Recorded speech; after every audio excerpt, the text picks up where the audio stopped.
भीष्म पितामह पूर्व जन्म में कौन थे? क्यों लिया गंगा जी के गर्भ से जन्म? जय श्री कृष्णा दोस्तों, स्वागत है आप सभी दर्शक बंधुओं का फिर से हमारे YouTube चैनल दर्पण ज्ञान गंगा में। दोस्तों, आज की वीडियो में जो हम ये आख्यान, ये प्रसंग आपको सुनाने के लिए जा रहे हैं, ये प्रसंग महाभारत से है और बहुत ही रहस्यमयी है, जिसमें आज हम आपको बताएंगे पितामह भीष्म पूर्व जन्म में कौन थे और इन्होंने गंगा जी के गर्भ से जन्म क्यों लिया और क्यों ये पूरे आजीवन ब्रह्मचारी बनकर के रहे। इन्होंने पूरे जीवन भर विवाह नहीं किया, कुमारे ही रहे, और कैसे इन्हें इच्छा मृत्यु का वरदान प्राप्त हुआ। इन सारे सवालों का जवाब आज हम आपको इस वीडियो में देने के लिए जा रहे हैं। आपसे निवेदन है कि आप हमारी वीडियो की समाप्ति होने तक चैनल पर बने रहें, और यदि चैनल सब्सक्राइब नहीं किया है तो चैनल को सब्सक्राइब कर लें और बेल आइकन घंटी को भी अवश्य दबा दें, क्योंकि आपका एक सब्सक्राइब करना हमारे लिए बहुत महत्व रखता है। तो चलिए दर्शक बंधु, जानते हैं पितामह भीष्म के बारे में कि वे पूर्व जन्म में कौन थे और क्यों इन्होंने गंगा जी के गर्भ से जन्म लिया था।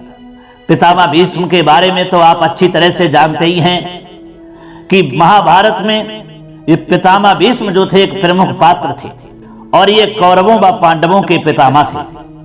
तो दोस्तों, बढ़ते हैं आगे। महाभारत में बताया गया है, इक्ष्वाकु वंश में महाविष नाम के एक राजा थे। वे बड़े ही सत्यनिष्ठ एवं सच्चे वीर थे, योद्धा थे। उन्होंने बड़े बड़े अश्वमेध और राजसूय यज्ञ करके स्वर्ग प्राप्त किया। एक दिन बहुत से देवता और राज ऋषि, जिनमें महाविष भी थे, ब्रह्मा जी की सेवा में उपस्थित थे। उसी समय श्री गंगा जी भी वहां आती हैं। वायु ने उनके श्वेत वस्त्र को शरीर पर से कुछ खिसका दिया। तब वहां उपस्थित सभी लोगों ने अपनी आंखें नीची कर ली, परंतु राज ऋषि महाविष उन्हें निशंक देखते रहे। तब ब्रह्मा जी ने कहा कि हे महाविष, अब तुम मृत लोक में जाओ। जिस गंगा को तुम देखते रहे हो वह तुम्हारा अप्रिय करेगी, और तुम जब उस पर क्रोध करोगे तब इस श्राप से मुक्त हो जाओगे। प्रिय दर्शकों, महाविष ने ब्रह्मा जी की आज्ञा शिरोधार्य करके ये निश्चय किया कि मैं पुरुवंशी राजा प्रतीप का पुत्र बनूं। गंगा जी जब वहां से लौटी तब रास्ते में वसुओं से उनकी भेंट हुई। वे भी वशिष्ठ के श्राप से श्रीहीन हो रहे थे। उन्हें यह श्राप हो चुका था कि तुम लोग मनुष्य योनि में जन्म लो। गंगा जी ने उनसे बातचीत करने के बाद ये स्वीकार कर लिया कि मैं तुम लोगों को अपने गर्भ में धारण करूंगी और तत्काल मनुष्य योनि से मुक्त कर दूंगी। उन 8 वसुओं ने भी अपने अपने अष्ट मांस से एक पुत्र मृतलोक में छोड़ देने की प्रतिज्ञा की, और यह भी कह दिया कि वह अपुत्र रहेगा। दोस्तों, इधर पुरुवंश के राजा प्रतीप अपनी पत्नी के साथ गंगा के किनारे पर तपस्या कर रहे थे। एक दिन भगवती गंगा मनोहर मूर्ति धारण करके उनके पास आती हैं। बातचीत होने के बाद ये निश्चय हुआ कि वे राजा प्रतीप के भावी पुत्र की पत्नी बने। गंगा जी ने प्रतीप की बात स्वीकार कर ली, और राजा प्रतीप ने अपनी पत्नी के सहित पुत्र प्राप्ति के लिए बड़ी तपस्या की। वृद्धावस्था में उनके यहां महाविष ने पुत्र रूप में जन्म लिया। उस समय राजा प्रतीप शांत हो रहे थे, अथवा उनका वंश शांत हो रहा था। ऐसी अवस्था में संतान होने के कारण उसका नाम शांतनु पड़ा। अब शांतनु जवान हुए, तब पिता ने उनसे कहा कि तुम्हारे पास एक दिव्य स्त्री पुत्र की अभिलाषा से आवेगी, तुम उसकी कोई जांच पड़ताल मत करना, वह जो कुछ करे उससे कुछ कहना मत। ऐसा कहकर के उन्होंने अपने पुत्र शांतनु को राजगद्दी पर बैठाया और स्वयं वन में भजन करने के लिए चले गए। दोस्तों, एक बार राज ऋषि शांतनु शिकार खेलते खेलते गंगा तट पर जा पहुंचे। उन्होंने वहां एक परम सुंदरी स्त्री देखी। वह दूसरी लक्ष्मी के समान जान पड़ती थी। उसके रूप यौवन को देख करके शांतनु जो थे विस्मित हो गए। सारे शरीर में रोमांच हो आया।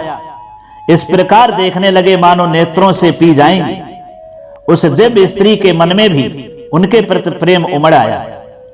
शांतनु ने उसका परिचय पूछते हुए याचना की कि तुम मुझे पति रूप में स्वीकार कर लो। देवी ने कहा, राजन, मुझे आपकी रानी होना स्वीकार है, लेकिन शर्त यह है कि मैं अच्छा बुरा जो भी कुछ करूं, आप मुझे रोकिएगा नहीं, कुछ कहिएगा भी मत।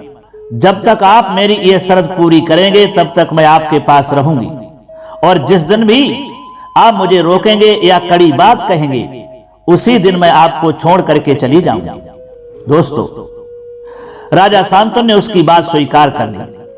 गंगा देवी को बड़ी प्रसन्नता हुई। राजा ने भी कुछ पूछताछ भी नहीं की।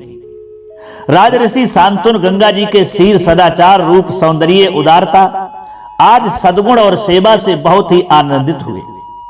वे गंगा देवी के साथ इस प्रकार आसक्त हो गए कि उन्हें बहुत से वर्ष बीत जाने तक का पता नहीं चला।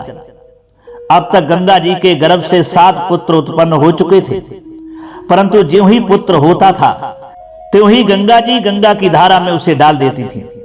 राजा शांतनु को यह बात बहुत ही अप्रिय मालूम होती थी, परंतु वे इस वजह से कुछ बोलते नहीं कि कहीं ये मुझे छोड़कर चली न जाए।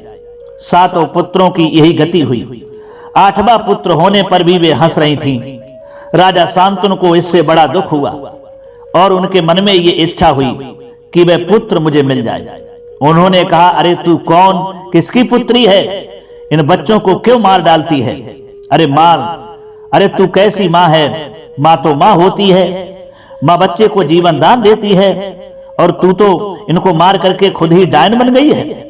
ये तो महान पाप है। तब गंगा देवी ने कहा, ओ पुत्र के इच्छुक राजा, लो, मैं तुम्हारे इस लाडले को नहीं मारती। अब शर्त के अनुसार मेरा यहाँ रहना नहीं हो सकता है। आप मेरे बारे में जानना चाहते हो कि मैं किसकी पुत्री हूं, तो सुनिए कि मैं जनू महाराज की कन्या गंगा हूं। बड़े बड़े महर्षि मेरा सेवन करते हैं। देवताओं की कार्य सिद्धि के लिए ही मैं तुम्हारे पास इतने दिनों तक रही। मेरे ये 8 पुत्र अष्टवसु हैं।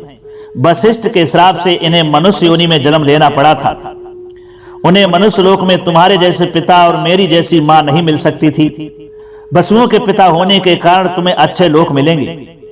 मैंने उन्हें तुरंत मुक्त कर देने की प्रतिज्ञा कर ली थी और इसी से ऐसा किया। अब वे श्राप से मुक्त हो गए हैं और मैं जा रही हूं। ये पुत्र वसुओं का अष्टमांश है, इसकी तुम रक्षा करो। प्रिय दर्शकों, तब राजा शांतनु ने कहा कि हे गंगा, वशिष्ठ ऋषि कौन थे? उन्होंने वसुओं को श्राप क्यों दिया? इस शिशु ने ऐसा कौन सा कर्म किया है जिससे ये मनुष्य लोक में रहेगा? वसुओं ने मनुष्य योनि में जन्म ही क्यों लिया? ये सब बातें मुझे बताइए। दोस्तों, तब गंगा देवी ने कहा कि हे राजन, विश्व विख्यात वशिष्ठ मुनि वरुण के पुत्र हैं। मेरु पर्वत के पास ही उनका बड़ा पवित्र, सुंदर और सुखर आश्रम है। वे वही तपस्या करते हैं। कामधेनु की पुत्री नंदिनी उन्हें यज्ञ का हविष्य देने के लिए वहीं रहती है। एक बार पृथु आदि वसु अपनी पत्नियों के साथ उस वन में आए। एक वसु पत्नी की दृष्टि समस्त कामनाओं को पूर्ण करने वाली नंदिनी पर पड़ गई। उसने उसे अपने पति धौ नामक वसु को दिखाया। वसु ने कहा कि हे प्रिय, ये सर्वोत्तम गौ वशिष्ठ मुनि की है। यदि कोई मनुष्य इसका दूध पी लेता है तो 10,000 वर्ष तक वह जीवित और जवान रहता है।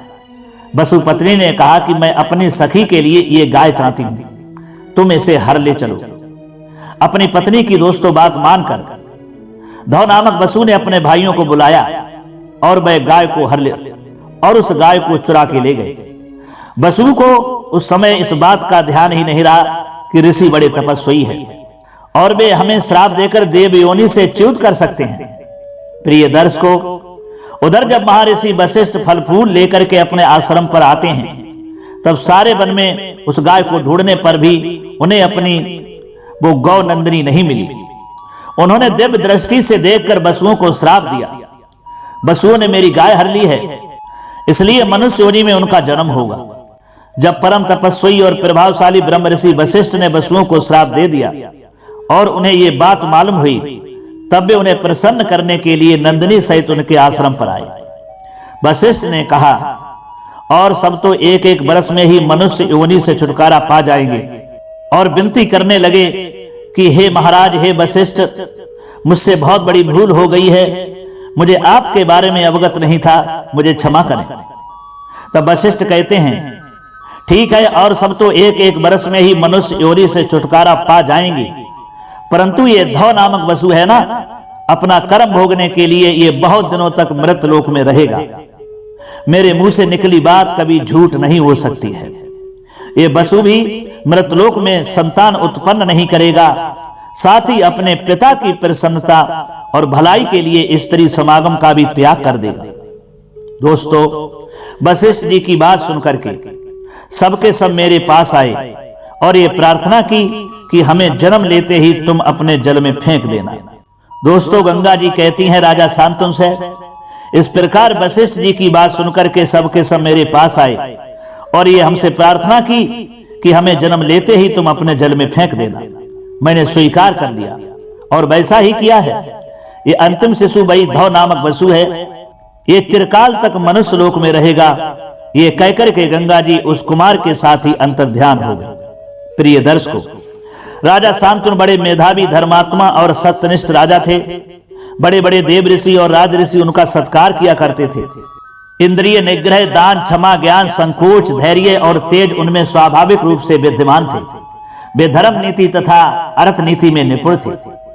वे केवल भरत वंश के ही नहीं, सारी प्रजा के एकमात्र रक्षक थे। उनका चरित्र देख करके सब लोगों ने यही निश्चय किया कि काम और अर्थ से बढ़कर धर्म ही है। उन दिनों धार्मिकता में सबसे बढ़ चढ़कर वे ही थे। प्रजा का शोक, भय और बाधा मिट गई थी। सब सुखी नींद सोते और जागते थे। उनके तेजस्वी शासन से प्रभावित होकर दूसरे सामंत राजा भी यज्ञ दान आदि में तत्पर रहते थे। वर्णाश्रम धर्म की वृद्धि होने लगी। क्षत्रिय ब्राह्मणों की सेवा करते, वैश्य क्षत्रियों के अनुगामी रहते और शूद्र ब्राह्मण क्षत्रिय तथा वैश्यों की प्रेम से सेवा करते। उनकी राजधानी भी हस्तिनापुर थी। वहीं से वे सारी पृथ्वी का शासन करते थे। उनके राजत्व काल में पशु, सूकर, हरणी और पक्षियों तक को कोई मार नहीं सकता था। उनके राज्य में ब्राह्मणों की प्रधानता थी और वे स्वयं बड़ी विनय के साथ राग और द्वेष से रहित होकर प्रजा का पालन शासन करते थे। देवता, ऋषि और पितरों के यज्ञ के लिए उद्योग दोस्तों, राजा शांतनु दुखी, अनाथ और पशु पक्षी सभी प्राणियों की रक्षा करते थे। उस समय सबकी वाणी सत्य के आश्रित थी और सबका मन दान के लिए उत्साहित रहता था। 36 बरस तक पूर्ण ब्रह्मचार्य का निर्वाह करते हुए राजा शांतनु ने वनवासी जैसा जीवन व्यतीत किया। मित्रों, एक दिन राजा शांतनु गंगा नदी के तट पर विचर रहे थे। उन्होंने देखा कि गंगा जी में बहुत थोड़ा जल रह गया है। वे बड़े विस्मित और चिंतित हुए कि आज देव नदी गंगा क्यों नहीं बह रही है। आगे बढ़कर उन्होंने खोज की, तब पता चला कि एक बड़ा मनस्वी, सुंदर और विशालकाय कुमार दिव्य अस्त्रों का अभ्यास कर रहा है और उसने अपने बाणों के प्रभाव से गंगा की धारा रोक दी है। ये अलौकिक कर्म देख करके वे अत्यंत विस्मित हो गए, आश्चर्य में पड़ गए। उन्होंने अपने पुत्र को पैदा होने के समय ही देखा था, इसलिए पहचान नहीं पाए। उस कुमार ने राजऋषि शांतनु को माया से मोहित कर दिया और स्वयं अंतर्ध्यान हो गया। अब राजऋषि शांतनु ने गंगा जी से कहा, उस कुमार को दिखाओ। गंगा जी सुंदर रूप धारण करके अपने पुत्र का दाहिना हाथ पकड़े उनके सामने आए। उनका अनुपम सौंदर्य, दिव्य आभूषण और निर्मल वस्त्र देख करके राजऋषि शांतनु ने पहचान नहीं सके। गंगा जी ने कहा कि महाराज, ये आपका 8वां पुत्र है जो मुझसे पैदा हुआ था। आप इसे स्वीकार कीजिए और अपनी राजधानी में ले जाइए। इसने वशिष्ठ ऋषि से वेदों का अध्ययन कर लिया है, अस्त्रों का अभ्यास पूरा हो चुका है। ये श्रेष्ठ धनुर्धर युद्ध में देवराज इंद्र के समान है। देवता और असुर सभी इसका सम्मान करते हैं। दैत्य गुरु शुक्राचार्य और देवगुरु बृहस्पति जो कुछ जानते हैं, ये सब इसे मालूम है। स्वयं भगवान परशुराम को जिन शस्त्रास्त्रों का ज्ञान है, उन्हें भी ये जानता है। आप इस धर्मार्थ निपुण धनुर्धर वीर को अपनी राजधानी में ले जाइए। मैं इसे आपको सौंप रही हूं। मित्रों, राजऋषि शांतनु अपने पुत्र को राजधानी में लाकर बहुत सुखी हुए और शीघ्र ही उसे युवराज पद पर अभिषिक्त कर दिया और उसी बच्चे का नाम दोस्तों देवव्रत रखा गया। गंगा नंदन देवव्रत ने अपने शील और सदाचार से सारे देश को प्रसन्न कर लिया। इस प्रकार बड़ी आनंद से 4 बरस और बीत गए। कहते हैं कि राजा शांतनु उस समय काम से अत्यंत पीड़ित थे। प्रिय दर्शकों, एक दिन राजऋषि शांतनु यमुना नदी के तट पर वन में विचरण कर रहे थे। उन्हें वह बहुत ही उत्तम सुगंध मालूम हुई, परंतु ये मालूम नहीं होता था कि वह कहां से आ रही है। उन्होंने उसका पता लगाने की चेष्टा की। वहां के निषादों में उन्हें एक देवांगना के समान कन्या दिख पड़ी। राजा ने उससे पूछा, हे कल्याणी, तुम किसकी कन्या हो, कौन हो और किस उद्देश्य से यहाँ रह रही हो? तब कन्या ने कहा कि मैं निषाद कन्या हूँ, पिता की आज्ञा से धर्मार्थ नाव चलाती हूँ। उसके सौंदर्य, माधुर्य और सुगंध से मोहित होकर राजऋषि शांतनु ने उसे अपनी पत्नी बनाना चाहा और उसके पिता के पास जाकर उसके लिए याचना की। तब निषाद राज ने कहा कि हे राजन, जब से ये दिव्य कन्या मुझे मिली है तभी से मैं इसके विवाह के लिए चिंतित हूं, परंतु इसके संबंध में मेरे मन में एक इच्छा है। यदि आप इसे धर्मपत्नी बनाना चाहते हैं तो आप शपथ पूर्वक एक प्रतिज्ञा कीजिए, क्योंकि आप सत्यवादी हैं। आपके समान वर मुझे और कहां मिलेगा, इसलिए मैं आपके प्रतिज्ञा कर लेने पर इसका विवाह कर दूंगा। मित्रों, राजा शांतनु ने कहा, पहले तुम अपनी शर्त बताओ, कोई देने योग्य वचन होगा तो दूंगा, नहीं तो कोई बंधन थोड़ी ही है। तब निषाद राज ने कहा, इसके गर्भ से जो पुत्र हो वही आपके बाद राज्य का अधिकारी हो और कोई नहीं। कहते हैं राजा शांतनु उस समय काम से अत्यंत पीड़ित थे, फिर भी उन्होंने उसकी शर्त स्वीकार नहीं की। वे काम बस अचेत से हो रहे थे और उसी कन्या का चिंतन करते हुए हस्तिनापुर लौट आए। एक दिन देवव्रत ने अपने पिता को चिंतित देखा तो उनके पास आकर कहने लगे कि पिताजी, पृथ्वी के सभी राजा आपके वशीभूत हैं, आप सब प्रकार सकुशल हैं, फिर आप दुखी होकर निरंतर क्या सोचते रहते हैं? आप इतने चिंतित हैं कि ना तो मुझसे मिलते हैं और ना घोड़े पर सवार होकर बाहर ही निकलते हैं। आपका चेहरा फीका और पीला पड़ गया है, आप दुबले हो गए हैं। कृपा करके अपना रोग बताइए, मैं उसका प्रतिकार करूंगा। दोस्तों, तब राजा शांतनु ने कहा कि बेटा देवव्रत, सचमुच मैं चिंतित हूं। हमारे इस महान कुल में एकमात्र तुम ही वंशधर हो, सो सर्वदा सशस्त्र रहकर वीरता के कार्य में तत्पर रहते हो। जगत में निरंतर ही लोग मरते मिटते रहते हैं, ये देखकर मैं बहुत ही चिंतित रहता हूं। भगवान न करे ऐसा हो, परंतु यदि तुम पर विपत्ति आई तो हमारे वंश का ही नाश हो जाएगा। अवश्य ही अकेले तुम सैकड़ों पुत्रों से श्रेष्ठ हो और मैं व्यर्थ में बहुत से विवाह भी नहीं करना चाहता। फिर भी वंश परंपरा की रक्षा के लिए तो चिंता है ही। गंगानंदन देवव्रत ने अपनी अलौकिक मेधा से सब कुछ सोच विचार लिया और वृद्ध मंत्री से जाकर के पूछा कि हमारे पिताजी इतने चिंतित क्यों हैं, इसका ठीक ठीक मुझे कारण बताओ। तो सारा कारण निषाद राज की कन्या का बूढ़े मंत्री ने देवव्रत के लिए बता दिया। प्रिय दर्शकों, अब देवव्रत ने बड़े बूढ़े क्षत्रियों को लेकर दासराज के निवास स्थान की ओर यात्रा की और वहां जाकर अपने पिता के लिए स्वयं ही कन्या मांगी। निषाद राज ने देवव्रत का बड़ा स्वागत सत्कार किया और भरी सभा में कहा, भरत वंश शिरोमणे राज ऋषि शांतनु की वंश रक्षा के लिए आप अकेले ही पर्याप्त हैं, फिर भी ऐसा वांछनीय संबंध टूट जाने पर स्वयं इंद्र को भी पश्चाताप करना पड़ेगा। ये कन्या जिन श्रेष्ठ राजा की पुत्री है वे आप लोगों की बराबरी के हैं। उन्होंने मेरे पास बार बार संदेश भेजा है कि तुम मेरी पुत्री सत्यवती का विवाह राज ऋषि शांतनु से करना। मैंने इसके इच्छुक देव ऋषि असित को सूखा जवाब दे दिया है, परंतु मैं पालन पोषण करने वाला होने के कारण एक प्रकार से इस कन्या का पिता ही हूं, इसलिए कह रहा हूं कि इस विवाह संबंध में एक ही दोष है, वह ये कि सत्यवती के पुत्र का शत्रु बड़ा प्रबल होगा। हे युवराज, जिसके आप शत्रु हो जाएंगे वह चाहे गंधर्व हो या असुर जीवित नहीं रह सकता। यही सोचकर मैंने आपके पिता को यह कन्या नहीं दी।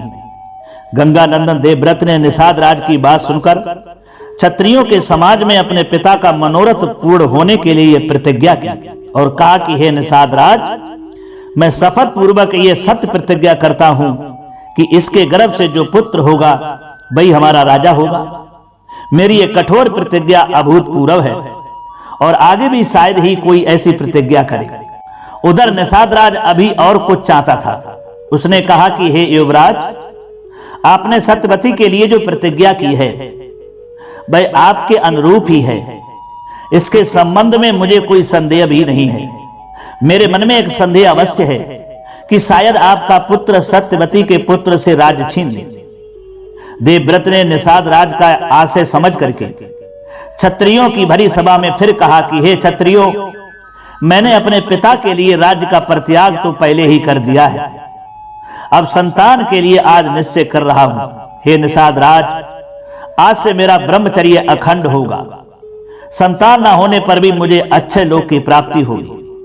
मैं ये अखंड प्रतिज्ञा करता हूं, मैं ये भीषम प्रतिज्ञा करता हूं कि आजीवन कुमारा रहूंगा, अविवाहित रहूंगा, मैं कभी शादी नहीं करूंगा और ब्रह्मचारी बनकर के सारा जीवन गुजारूंगा। प्रिय दर्शकों, देवव्रत की एक कठोर प्रतिज्ञा सुनकर के निषाद राज के शरीर में रोमांच हो आया। उसने कहा, मैं कन्या देता हूं। उसी समय आकाश से देवता, ऋषि और अप्सराएं देवव्रत पर पुष्पों की वर्षा करने लगे और सबने कहा कि यह भीष्म है, इसका नाम भीष्म होना चाहिए। इसने भीष्म प्रतिज्ञा की है, इसलिए इसका नाम भीष्म होना चाहिए। उसके बाद में देवव्रत भीष्म सत्यवती को रथ पर चढ़ा करके हस्तिनापुर ले आए और अपने पिता को सौंप दिया। देवव्रत की इस भीषण प्रतिज्ञा की प्रशंसा सब लोग इकट्ठे होकर और अलग अलग भी करने लगे। सबने कहा, सचमुच ये भीष्म है। भीष्म का ये दुष्कर कार्य सुनकर राजा शांतनु बहुत प्रसन्न हुए। उन्होंने अपने पुत्र को फिर वरदान दिया, कहा कि मेरे निष्पाप पुत्र देवव्रत भीष्म, तुम जीना चाहोगे? कहा कि मेरे निष्पाप पुत्र देवव्रत भीष्म, आज के बाद दुनिया के लोग तुम्हें देवव्रत नाम से नहीं पुकारेंगे, तुम्हें भीष्म नाम से पुकारेंगे और मैं तुम्हें इच्छा मृत्यु का वरदान देता हूं। मेरे पुत्र, जब तक तुम जीना चाहोगे तब तक मृत्यु तुम्हारा बाल भी बांका नहीं कर सकेगी। तुमसे अनुमति प्राप्त करके ही वह तुम पर अपना प्रभाव डाल सकेगी। जब तक तुम जीना चाहोगे तब तक जियोगे और भीष्म पितामह के नाम से आगे चल करके इतिहास में तुम्हारा नाम अमर हो जाएगा। तुम वीरों के वीर, योद्धाओं के योद्धा कहलाओगे। तुम्हें युद्ध स्थल में कोई हरा नहीं पाएगा जब तक तुम चाहोगे नहीं, और मृत्यु भी तुम्हारा बाल बांका नहीं कर सकेगी जब तक तुम्हारी इच्छा नहीं होगी। ये हम तुम्हें वरदान देता। प्रिय दर्शकों, तभी देवव्रत को पितामह भीष्म के नाम से लोग जानने लगे और ये महाभारत के एक प्रमुख पात्र थे, वीर योद्धा थे, वीर शिरोमणि थे और ये आजीवन कुमारे रहे। इन्होंने विवाह नहीं किया, ब्रह्मचर्य का पालन किया और इच्छा मृत्यु का वरदान मिलने के कारण इन्होंने अपनी इच्छा से ही प्राण छोड़े थे, बल्कि मृत्यु इनके पास से आकर के लौट गई, लेकिन वो कुछ नहीं कर पाई। तो दोस्तों, अब तो आप जान ही चुके हैं पितामह भीष्म के बारे में, उनके जीवन के बारे में, उनके पूर्व जन्म के बारे में। जैसा कि मैंने महाभारत के इस पवित्र आख्यान में आपको बताया है कि पितामह भीष्म जो थे पूर्व जन्म में धौ नामक वसु थे, जो अपनी भूल के कारण इन्हें श्राप मिला था वशिष्ठ जी से, और उसी वजह से ये दुनिया में आए और मनुष्य योनि में इन्होंने जन्म लिया, और वो भी गंगा जी के गर्भ से। गंगा ही देवव्रत भीष्म की माता कहलाई, क्योंकि मां गंगा ने पितामह भीष्म के लिए पूर्व जन्म में ही इन्हें अपने कोख से जन्म लेने के लिए वचन दे दिया था, और इसीलिए इन्होंने गंगा जी के गर्भ से ही जन्म लिया। और इच्छा मृत्यु का वरदान इन्हें अपने पिता के माध्यम से मिला और ये आजीवन ब्रह्मचारी बनकर के रहे। इन्होंने फिर विवाह नहीं किया। तो दोस्तों, आज इतना ही। अब क्षमा चाहते हैं, अगली वीडियो का इंतजार करें। अगली वीडियो में किसी और ज्ञान चर्चा को लेकर के आपसे पुनः मिलेंगे। तब तक के लिए सभी सब्सक्राइबर बंधु एवं दर्शक भाइयों के लिए जय श्री कृष्ण।